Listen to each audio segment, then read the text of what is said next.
Muito bom dia, povo de Deus. Paz seja com todos. Amém?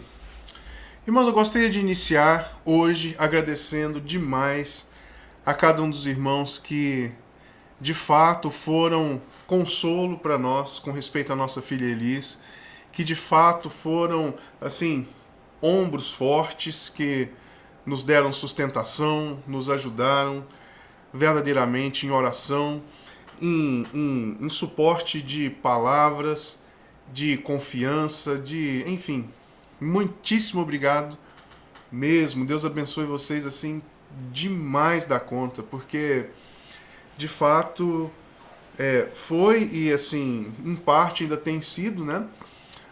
Um momento assim muito difícil, né? Depois eu vou dar mais detalhes para os irmãos terem um entendimento maior do que eu estou dizendo. Mas vamos lá, vamos dar continuidade aqui. E se você não é inscrito no canal, se inscreva. Se você quer fazer a obra de Deus, envie esse vídeo a outras pessoas.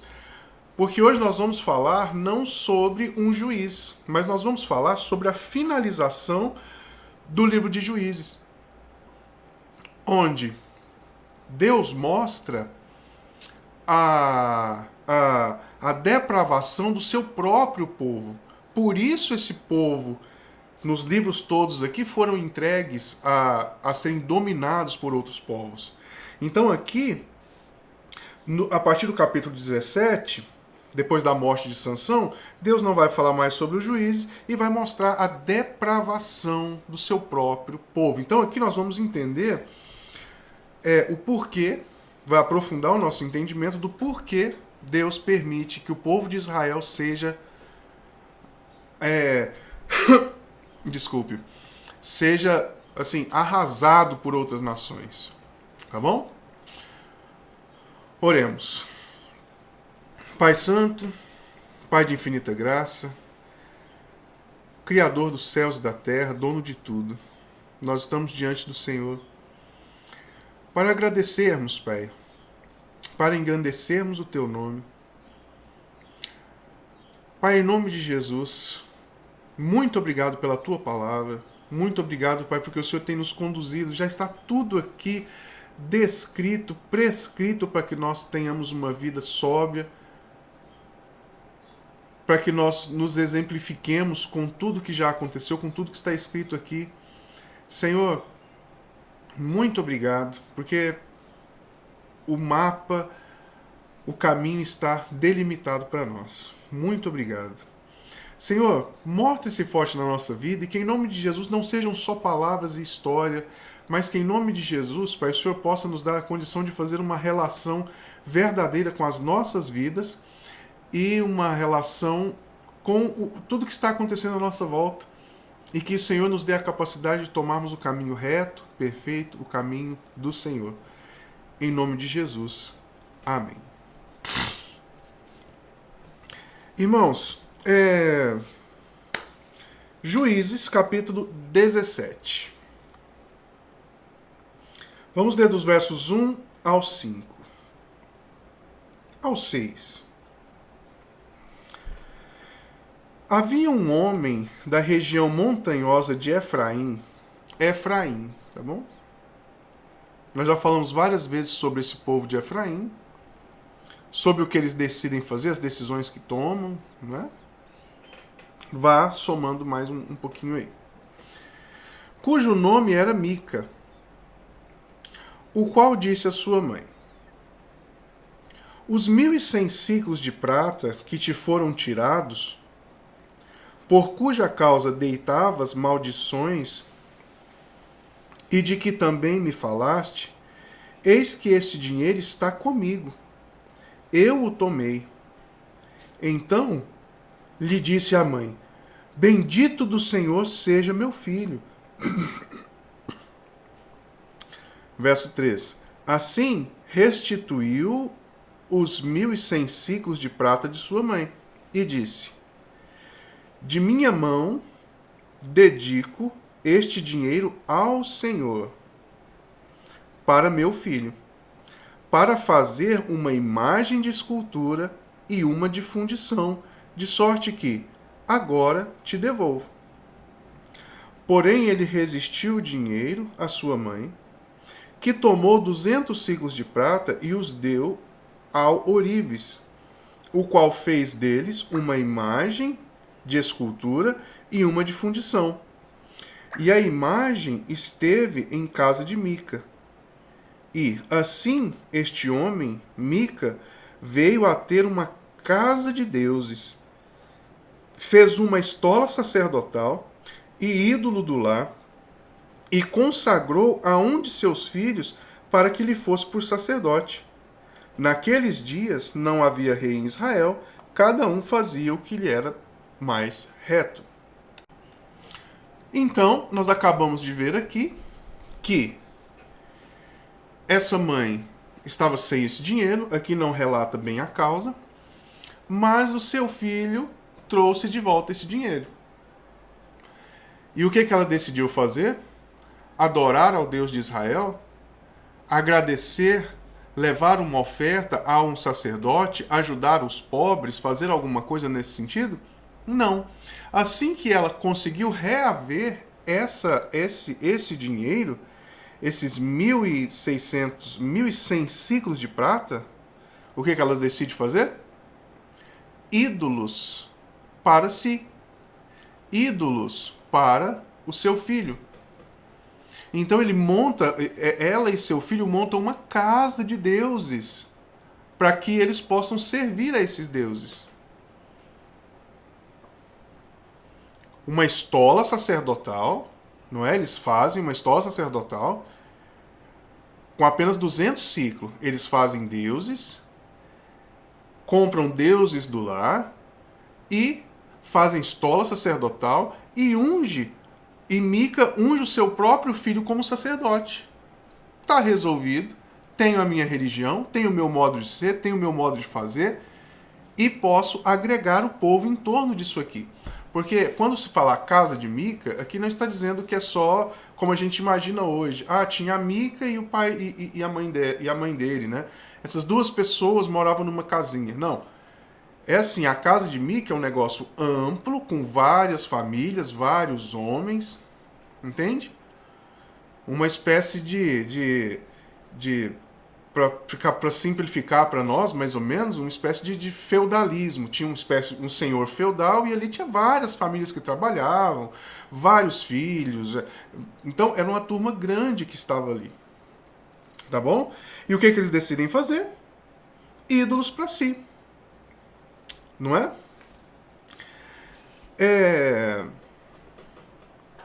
E uma religião própria, independente de Deus. Eles fazem tudo bonitinho como se fosse para Deus, como se fosse...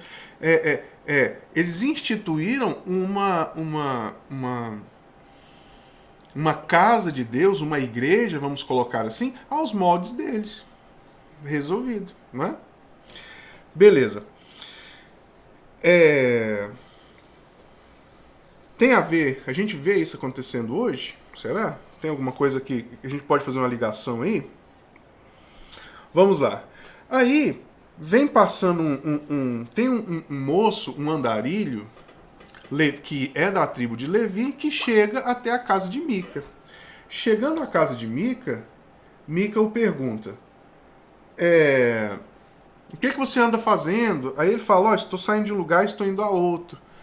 E quem é você? Eu sou da tribo de Levi. Então Mica propõe o seguinte, olha, fica comigo, porque aí eu te dou sustentação, te dou sustento, te dou comida, e te dou um salário anual de 10 ciclos de prata. Então, salário anual de 10 ciclos de prata. Lembra quanto foi que eles tinham? Que eles conseguiram reaver? 1.100 ciclos.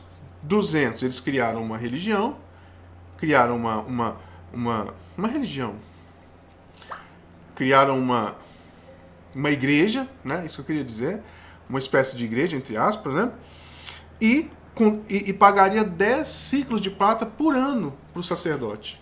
E aí o rapaz olhou e falou, fechado, tô aqui.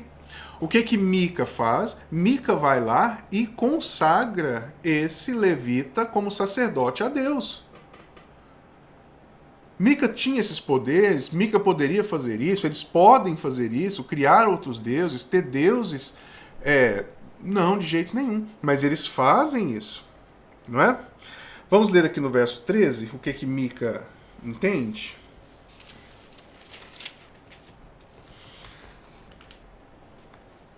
Então disse Mica: sei agora que o Senhor me fará bem, porquanto tenho um levita por sacerdote.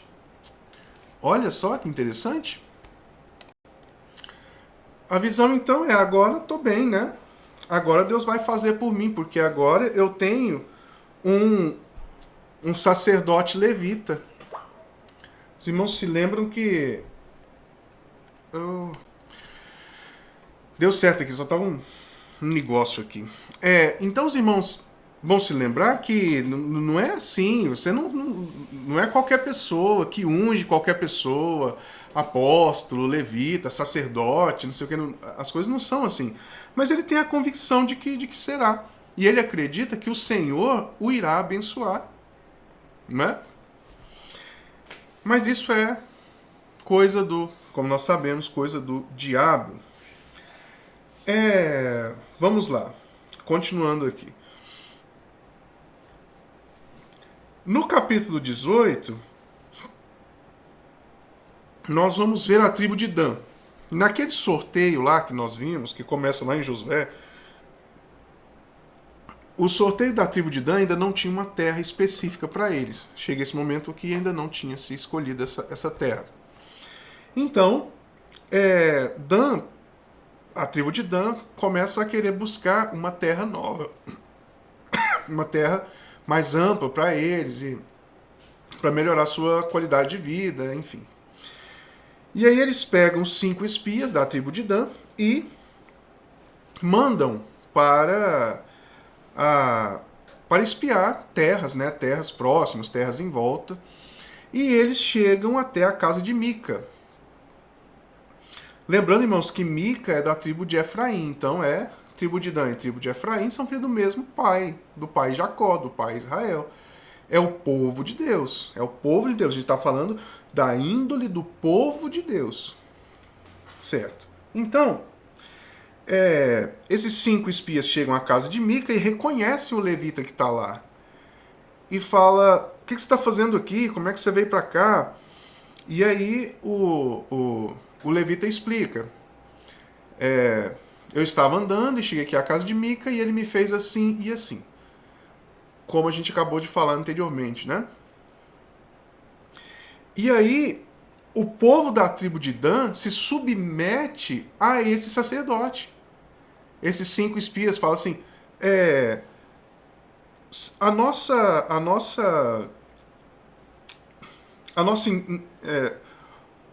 o nosso intuito será recompensado. Nós saímos para buscar uma terra e nós até já vimos uma terra, a terra de Laís.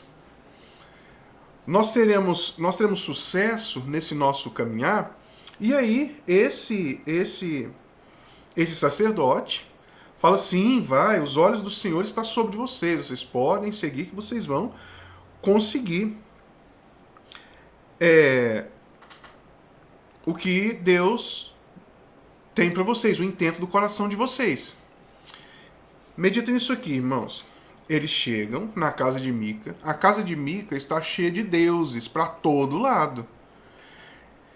Estola sacerdotal, deuses estranhos, deuses do lar. E tem um sacerdote lá que fala que é de Deus, que é o sacerdote de Deus. E a tribo de Dan se submete a esse sacerdócio. Tem alguma coisa a ver com o que nós vemos hoje, povo de Deus, será?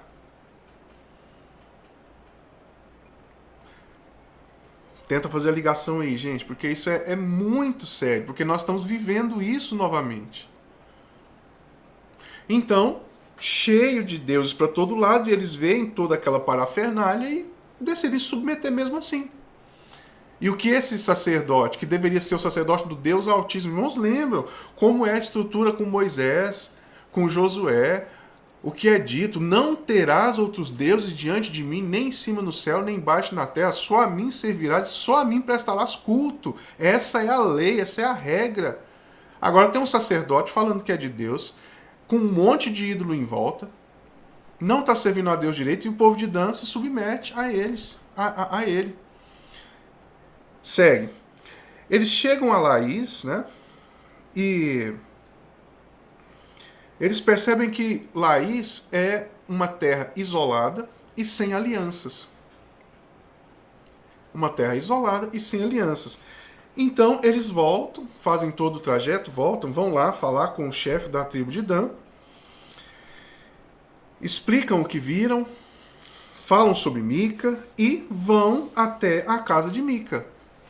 Agora já não só os 5, mas 600 homens armados, 600 guerreiros, mais esses 5 espias. Então eles vão até a casa de Mica. O que eles decidem fazer? O povo de Dan? Roubar os deuses de Mica. Os deuses, estola sacerdotal, os deuses do lar de Mica. Então o povo de Dan chega lá, ficam 600 homens assim nas terras de Mica, e 5 homens, esses 5 homens vão por trás para roubar as coisas de Mica, roubar os deuses. Não é mais fácil? Os deuses já estão prontos. É só ir lá e pegar e pronto. Agora você tem um Deus a quem servir. Você tem um protetor, você tem quem te guarda, você tem quem te guia. É só pegar aqueles deuses e começar a servi-los. O povo de Dan vai e faz isso. O sacerdote, quando esses homens estão pegando os deuses e a capa sacerdotal e tudo mais, os deuses do lar, o sacerdote levita chega e vê eles fazendo isso. Aí ele diz assim: o que vocês estão fazendo? Aí esses homens de Dan que estavam roubando as coisas disse assim: olha, silêncio, caladinho, caladinho. Você não prefere ser sacerdote de uma tribo inteira do que ser sacerdote de apenas uma família? Então o sacerdote olha e fala: prefiro ser o sacerdote de uma tribo inteira. Então junta-se esses homens, junta a tribo de Dan e o sacerdote levita, que foi ordenado por Mica no meio desse monte de deuses, e roubam tudo de Mica e vão embora.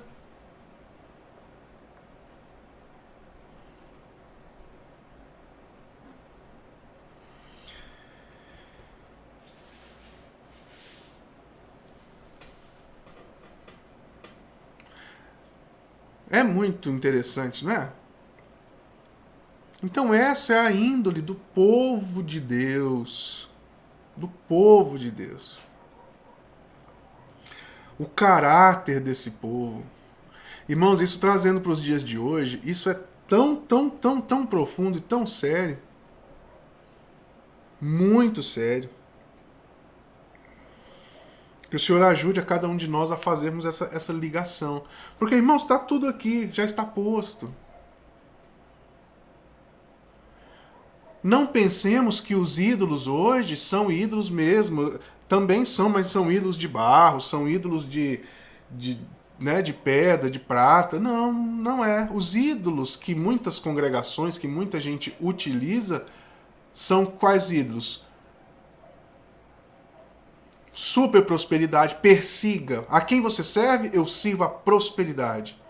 A quem você serve, eu sirvo ao poder. Eu preciso de poder, eu preciso de poder, eu preciso de poder. Percebe esses ídolos todos? Então, quando a pessoa chega em um lugar que presta culto a esses ídolos, que de fato existem no nosso coração, há quem diga que o nosso coração é a grande fábrica de ídolos. Não é?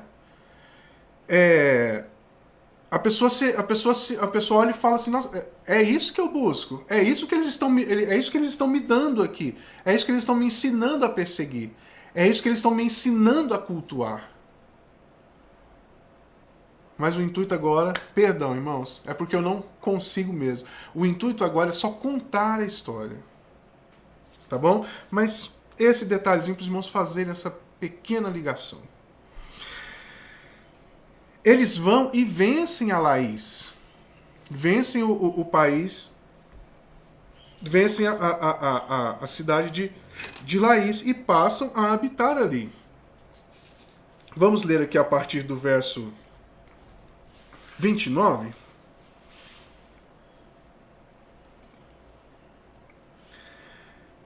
Eles chamaram Dan segundo o nome de Dan. Deu o nome da cidade, tá? Mudou de Laís para Dan, seu pai, que nascera a Israel. Porém, outrora, o nome da cidade era Laís. Então eles trocaram o nome da cidade. Os filhos de Dan levantaram para si aquela imagem de escultura.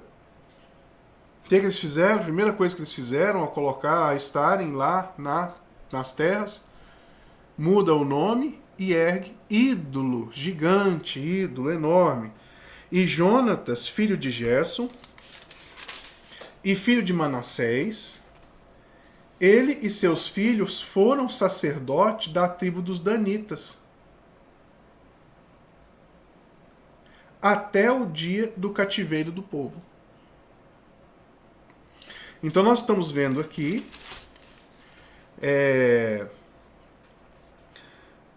Jonatas, filho de Gerson, o filho de Manassés, e seus filhos foram sacerdotes da tribo dos Danitas até o dia do cativeiro. O que foi levado isso, povo?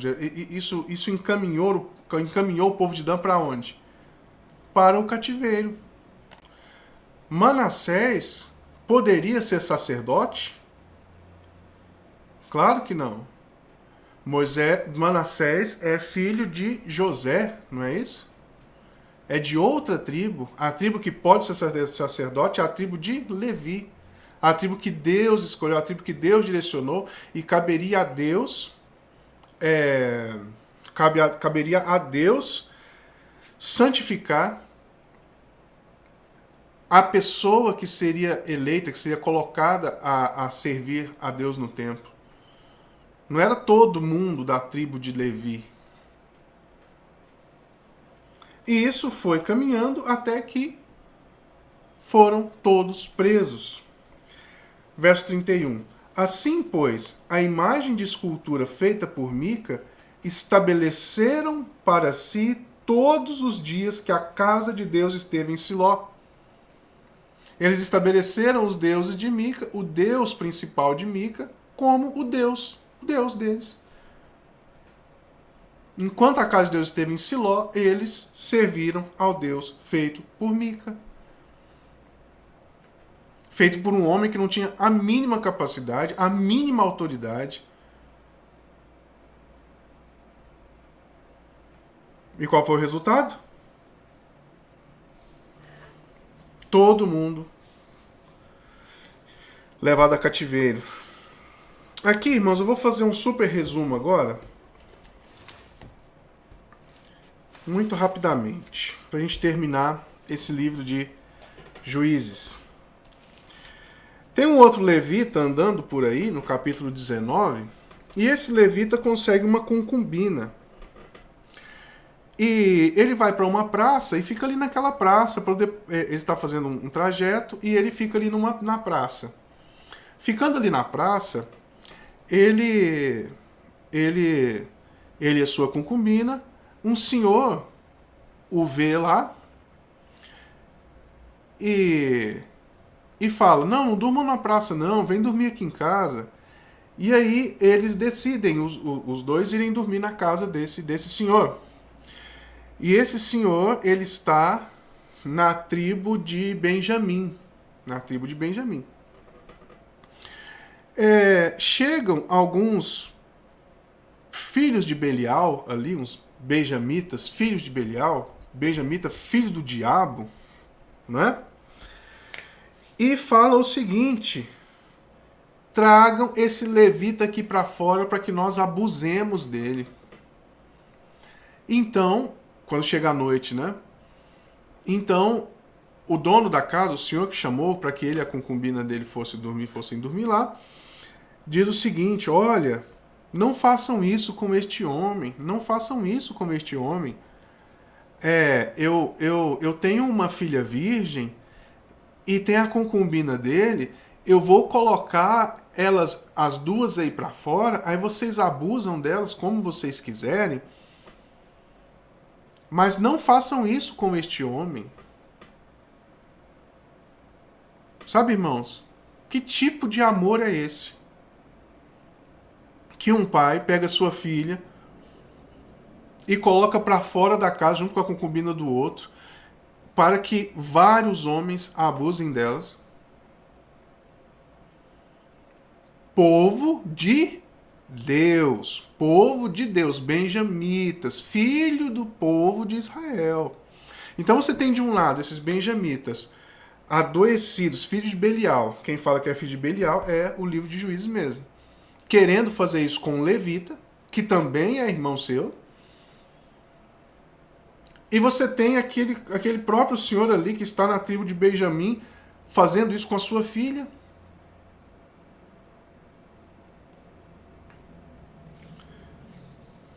Há uma aplicação para os dias de hoje, irmãos. Certo? O que fazem? Pegam as duas, jogam para fora. Esses homens, esses vários homens abusam delas a noite inteira. De modo que quando amanhece o dia, esse senhor e o levita vão para fora da casa e a concubina do levita está morrendo próximo no batente da porta. E ela morre. Então o que esse levita faz? Pega essa mulher, coloca na sua condução, carrega e chega em determinado lugar. Ele esquarteja a mulher em 12 pedaços e manda cada pedaço para cada tribo de Israel. Manda cada pedaço para cada tribo de Israel. Com carta falando, olha, aconteceu isso, os benjamitas fizeram isso comigo e com a mulher. Os benjamitas, o que aconteceu? O povo de Israel decidiu eliminar os benjamitas, acabar com os benjamitas. Reuniram o povo de Israel, saíram a peleja contra os benjamitas e destruíram do povo benjamita. Só homens, foram cerca de 25 mil homens. Homens de guerra do povo de Benjamim. E fizeram uma promessa a Deus. O povo de Israel, exceto a tribo de Benjamim, fez uma promessa a Deus dizendo: nunca mais daremos nossas filhas para se casarem com o povo benjamita. Nunca mais daremos. Ou seja, com essa decisão, o povo benjamita seria eliminado. Não é? Se não tem mais mulheres para reproduzir a tribo, para poder casar os seus filhos da tribo de Benjamim. O que aconteceria? Se começa a se relacionar benjamitas com benjamitas, né, são filhos do mesmo pai. Então, o que aconteceria? Doenças e um monte de coisa, porque isso seria um incesto, não é? Então, teria um fim na tribo de Benjamim. Então, assim, devastou a tribo de Benjamim, acabou com tudo e fizeram essa promessa. Depois, começaram a pensar melhor e fizeram umas negociatas. E aí eles pensaram, não é bom que a tribo de Benjamim acabe, não. A gente tem, né? Mas nós fizemos a promessa a Deus que nós nunca daríamos as nossas filhas em casamento para os benjamitas. E aí tiveram uma super ideia. Vamos fazer uma festa e vamos colocar nossas filhas todas lá, dançando, fazer uma grande festa de todo Israel. Fazer nossas filhas dançando, curtindo. E, em determinado momento, os homens se retiram e a gente fala para o povo de Benjamim: sequestre as nossas filhas, para que se casem com seus filhos. Assim, nós não estaremos infringindo a promessa que nós fizemos a Deus. E assim eles fizeram. Fizeram uma grande festa. O povo de Benjamim, para poder continuar a sua raça, foi lá e sequestrou as filhas, e eles alegaram diante do Senhor: Senhor, não fomos nós quem demos as nossas filhas ao povo de Benjamim. Foram eles que as sequestraram, que sequestrou as mulheres. Irmãos, não é isso que nós estamos vendo hoje. Ai, Deus do céu, fico irritado, acredita? Como é que esse povo acha que vai vencer a Deus, que vai, sabe? Tá achando que Deus é quem? O que esse povo tá achando? Deus é quem?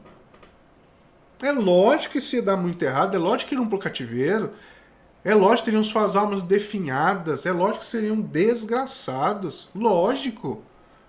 Como é que agem dessa maneira? E eu vou falar para os irmãos, a igreja tem agido dessa maneira. Em grande parte. Buscam deuses estranhos. Aquilo que Deus não prometeu é o que é ensinado nas igrejas para que as pessoas se aproximem daqueles ídolos, querendo aqueles ídolos, querendo aquela coisa.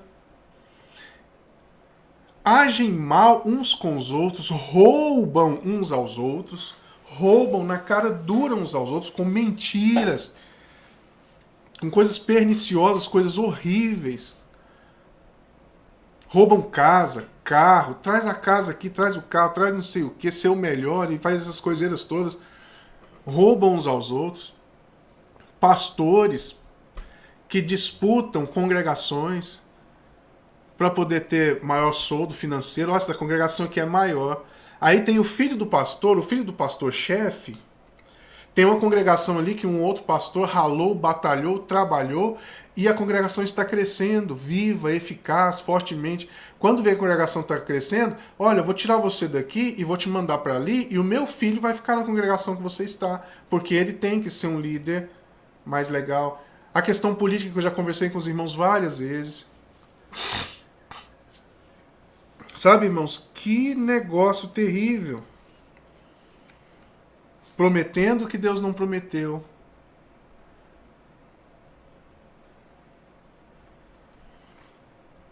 Então, irmãos, é isso. Terminamos o livro de Juízes. Os irmãos entenderam aqui um pouquinho da maldade, da perversidade, da malandragem desse povo de Deus. Por isso, serão consumidos pelo diabo, pelos seus inimigos. Seus inimigos arrasarão com eles. Que o Senhor tenha misericórdia de nós e que nós não sejamos dessa maneira. Tá bom? Irmãos, muitíssimo obrigado. Jesus abençoe. Ótimo almoço para os irmãos. Que dê tudo muito, muito certo. E até à noite, em nome de Jesus. Oremos. Pai, muito obrigado mais uma vez, porque o Senhor tem nos ensinado. Muito obrigado, meu Pai, porque a Tua palavra é viva e eficaz. Podemos aprender tanto com a Tua palavra. Pai, em nome de Jesus, que nós não sejamos como este povo maldoso, que rouba uns aos outros, que faz maldade uns com os outros. Ó Senhor Jesus, ajuda-nos. Que em nome de Jesus caminhemos em sinceridade diante do Senhor, que não busquemos ídolos, que não tomemos sacerdotes que na verdade não são, mas que que nós não tentemos burlar as leis do Senhor com qualquer tipo de conversinha, mas que em nome de Jesus o Senhor nos guie, o Senhor nos ajude, o Senhor seja em nós, através de nós, para a honra e glória do Senhor mesmo. Amém. Irmãos, muito obrigado, Jesus abençoe. Manda esse vídeo a outras pessoas. Tá bom? Abraço, com Deus.